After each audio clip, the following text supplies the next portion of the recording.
Teacher of urethra.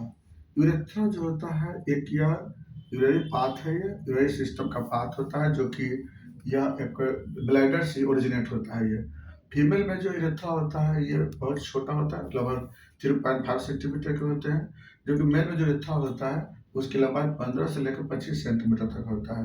जो mail में जो यूरेथ्रा होता है ये पेनिस के साथ मर्ज रहता है। ये 3 पार्ट होते हैं, posterior part, middle part, anterior part होते हैं। ये जो यूरेथ्रा का मेन फंक्शन क्या है कि इससे जो होता है यूरिन पास करता है, और साथ में सेक्सुअल क्वाइटस के समय क्या होता है, इससे सीमेन बाहर निकलते हैं इसमें।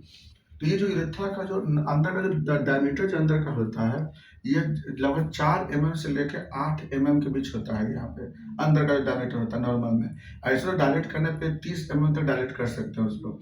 और इंटर का जो लुमेन जो होता है ये आपका ये साइड और मसल से बने होते हैं, और जो लाइनिंग जो होता है ये कुबाइडल एपिथेलियम टिश्यू के बने होते हैं, जिसके कारण वो इरेक्टेशन भाग लेता है पे। लेकिन ये तो नॉर्मल बात हो गया, लेकिन अब किसी किसी पेशेंट में ये जो होता है नैरो हो जाता है, इरेगुलर पाथ हो जाते हैं, या बीच में गांठ जैसे बन जाते हैं। इसको क्या बोलते हैं, अंदर का लुमेन के अंदर, उसको क्या बोलते हैं, स्ट्रक्चर ऑफ यूरेथ्रा बोलते हैं। यानी इसके नैरो हो जाने को बोलते हैं, इरेगुलर पाथ हो जाने को बोलते हैं, स्ट्रक्चर बोलते हैं। अब बात होता है इसमें सबसे ज़्यादा कौन होते हैं, मेल सफर होते हैं। इसमें लगभग 1000 स्ट्रक्चर पेशेंट होगा तो उसमें 9 से 99 मेल होते हैं और एक ही होगा, आपको उसमें फीमेल मिल सकते हैं। चलो अब बात करते हैं कि हो क्यों जाता है ये। स्टिच ऑफ यूरेथ्रा के सबसे बड़े कारण क्या होते हैं, इन्फेक्शन होता है। वह इन्फेक्शन जैसे गोनोकोकस का इन्फेक्शन है, क्लेमाइडिया का इन्फेक्शन है, तो बार बार इन्फेक्शन होने से होता है। दूसरा होता है इन्फ्लामेशन, कोई भी तरह का इन्फ्लामेशन, चाहे फिजिकल एजेंट से हो, केमिकल एजेंट से हो, उस इन्फ्लामेशन से होता है।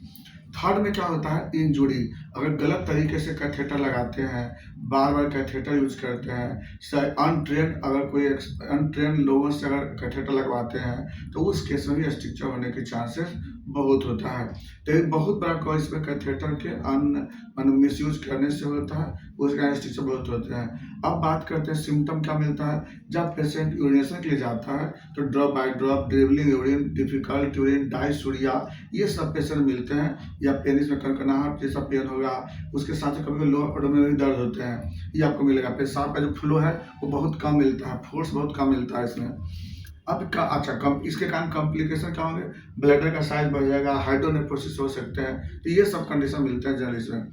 इसका एग्जामिनेशन कैसे करेंगे, तो सिस्टोस्कोप से देखकर ही पता लगा लेते हैं हम लोग इसको। और दूसरा यूरिन फ्लोमेट्री टेस्ट है, और रेट्रोग्रेड यूरिनोग्राफी करते हैं इसमें लोग। अब मेडिसिन में क्या है, इसमें सबसे अच्छा मेडिसिन में आपका आता है सल्फारायोड है, उसका